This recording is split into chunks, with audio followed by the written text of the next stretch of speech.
sobre o processo de independência do Brasil. Então, para a gente entender um pouco como se deu esse processo de independência, a gente vai ter que começar a estudar desde a vinda da família real para o Brasil.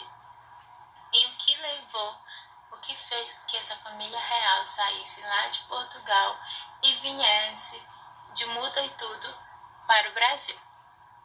Então, a gente tem que entender como estava o contexto internacional primeiramente. Então, a gente viu nas aulas passadas que desde a Revolução Francesa, a França vinha sofrendo grandes transformações políticas e econômicas. E com o governo de Napoleão Bonaparte, ela vinha crescendo bastante e invadindo vários territórios, acrescentando vários territórios aos seus. E aí o que vai acontecer? Napoleão vai sempre estar às sombras da Inglaterra, porque a Inglaterra, nesse momento, vai ser uma das maiores potências econômicas do mundo. E Napoleão vai ficar meio assim, com inveja, né? E aí ele vai bolar um plano, que esse plano vai ficar conhecido como bloqueio continental. Que o que era? Para atingir a Inglaterra, Napoleão vai proibir qualquer país vinculado ou dependente dele de fazer qualquer tipo de comércio com a Inglaterra. E se fizesse, eles iam ter uma pena que era de invasão. E aí, o que vai acontecer? Isso vai influenciar diretamente a vinda da família real de Dom João para o Brasil. Por quê? Porque Portugal fazia negócios com a Inglaterra e Dom João vai desobedecer essa proibição, e isso vai fazer com que as tropas napoleônicas invadam Portugal.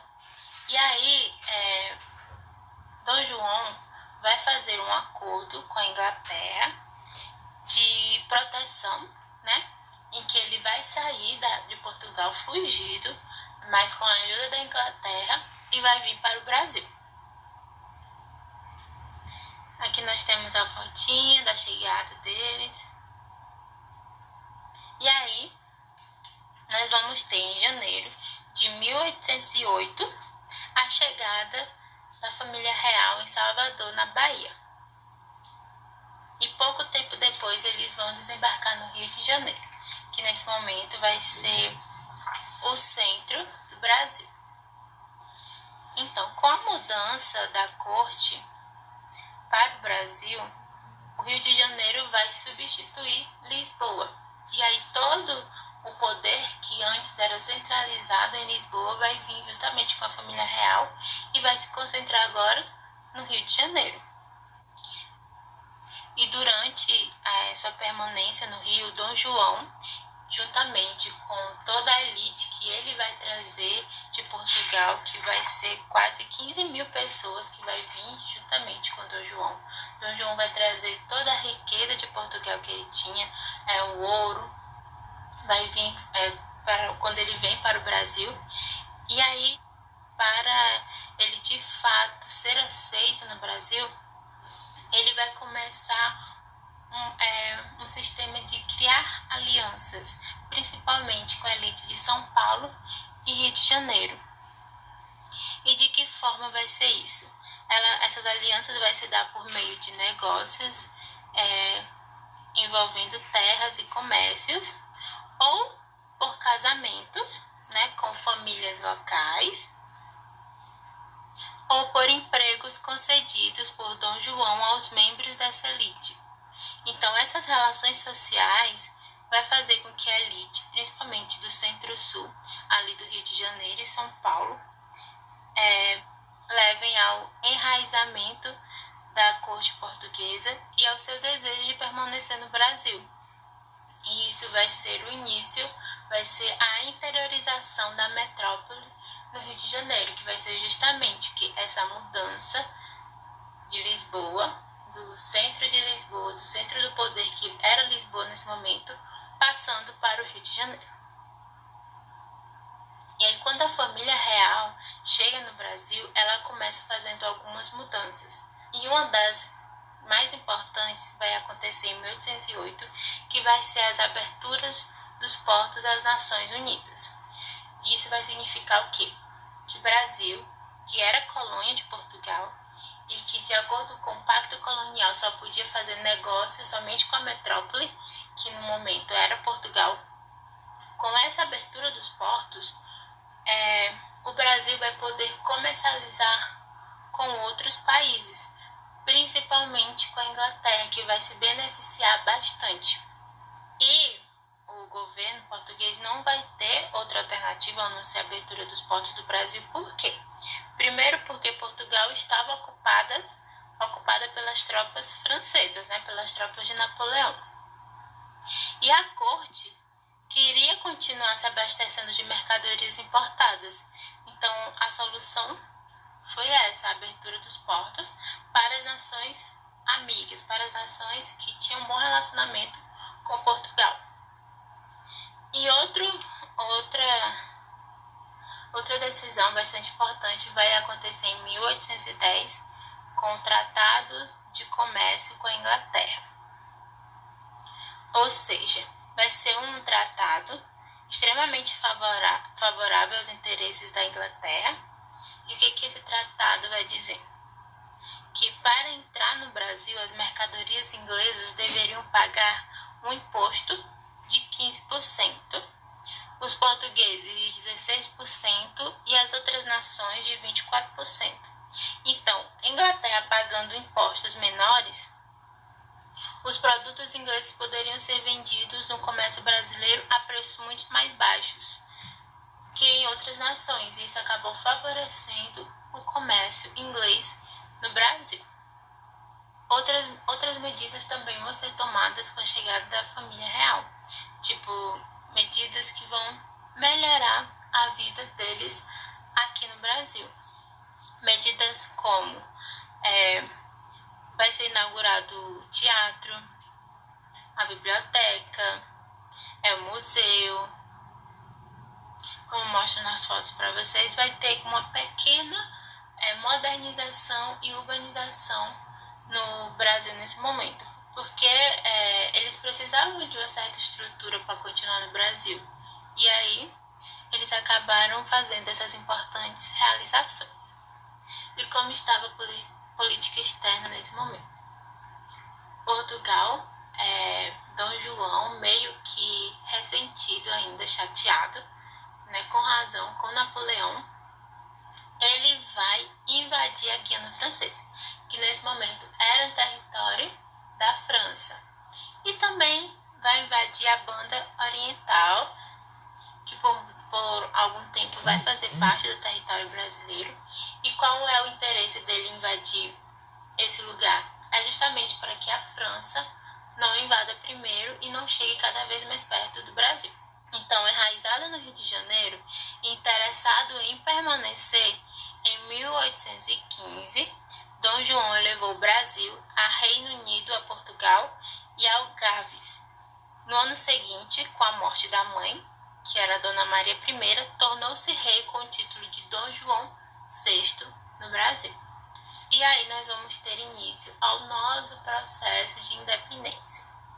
Vamos ter a Revolução Liberal do Porto, que o que vai ser? Então, enquanto Dom João VI e toda a sua comitiva que veio juntamente com ele desfrutava de todos os privilégios no Rio de Janeiro, os portugueses que tinham ficado em Portugal reclamavam do absolutismo que ainda vivenciava, da perda do monopólio do comércio brasileiro, ou seja, da perda do comércio brasileiro somente para eles, e além disso reclamava da ocupação militar inglesa, porque a partir desse momento Napoleão já tinha saído de Portugal e quem permaneceu lá foi a Inglaterra.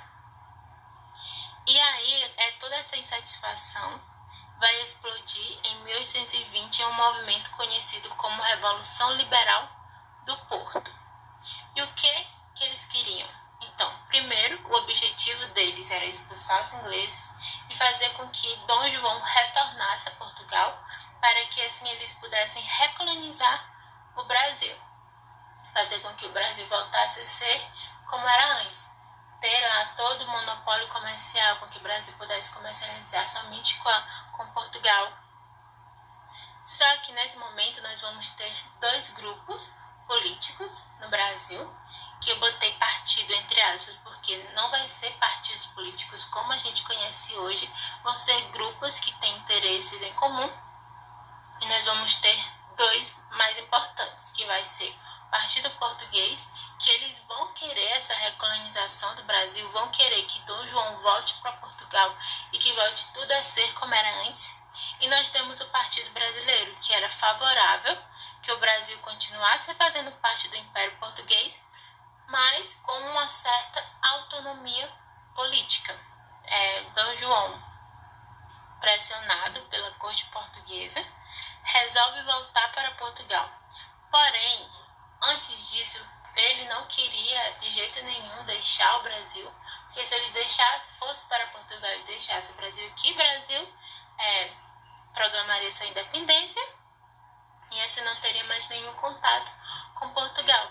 Então, com medo disso acontecer, mas sendo cobrado a voltar para Portugal, Dom João retorna, porém ele deixa seu filho Pedro aqui no Brasil, que vai assumir como príncipe regente. Só que a permanência no Brasil do herdeiro do trono, que vai ser o Pedro, vai desagradar as cortes portuguesas, que começam a exigir a volta de Dom Pedro para Portugal. E reagindo a isso, a elite do centro e sul do Brasil, aquele grupinho lá que queria que Dom Pedro ficasse no Brasil e mantivesse o império, vai fazer um movimento para convencer Dom Pedro a ficar. E aí nós vamos ter uma série de fatores em 1822 que vai fazer com que a gente chegue até esse projeto de independência. Dom Pedro recebe um manifesto com mais de 8.000 assinaturas pedindo que ele ficasse no Brasil. E ele concordou em ficar. Esse episódio foi conhecido como Dia do Fico. E aí nós temos em 7 de setembro de 1822, às margens do riacho Ipiranga, em São Paulo, Dom Pedro recebe duas cartas. Uma das cartas das cortes portuguesas e a outra de José Bonifácio. A carta das cortes portuguesas dizia o quê? Que iam anular seus atos no Brasil e ameaçava fazer ele regressar, voltar a Portugal, nem que seja à força. E fazendo isso, o objetivo era que o Brasil voltasse a ser colônia. E na outra carta, de José Bonifácio dizia que ou Dom Pedro voltava para Portugal como prisioneiro das cortes, ou programava a independência. E aí Dom Pedro vai escolher romper com Portugal, fato conhecido como Grito do Ipiranga, e o Brasil conseguia assim a sua emancipação política. Então, no dia 7 de setembro de 1822, nós temos nossa proclamação da independência. Então, tal que no dia 7 nós temos feriado justamente para comemorar a nossa independência. E no dia 1º de dezembro de 1822 nós temos Dom Pedro I coroado como o imperador do Brasil. E a independência do Brasil vai ter forte interesse inglês. Por quê? Porque assim, com o Brasil independente politicamente de Portugal, vai poder continuar suas relações econômicas com a Inglaterra e tendo assim a manutenção do tratado que foi feito lá em 1810. E professor, o que vai mudar com o Brasil independente? Bom, a gente vai ver que não vai acontecer muitas mudanças, porque ao se emancipar de Portugal, poucas coisas vão se alterar no Brasil. Podemos dizer que, basicamente, o Brasil vai ganhar apenas autonomia política, administrativa, porém a sua estrutura social e econômica vão permanecer exatamente iguais. Então, por isso que a gente diz que a nossa independência foi meio assim, nem para lá e nem para cá. Então, o que o Brasil vai manter? O Brasil vai manter seu regime monárquico, com o imperador, que vai ser Dom Pedro I. Não vai alterar a sua economia, que nesse momento é a agroexportadora, a economia de exportação. Vamos continuar privilegiando os latifundiários, que vão ser os grandes fazendeiros, e nós vamos manter a base da mão de obra escrava. É bom frisar que o Brasil, infelizmente, vai ser o último país a declarar a abolição da escravatura. Espero que tenha ficado claro. Hoje a gente falou um pouco sobre o Brasil. E bons estudos e até a próxima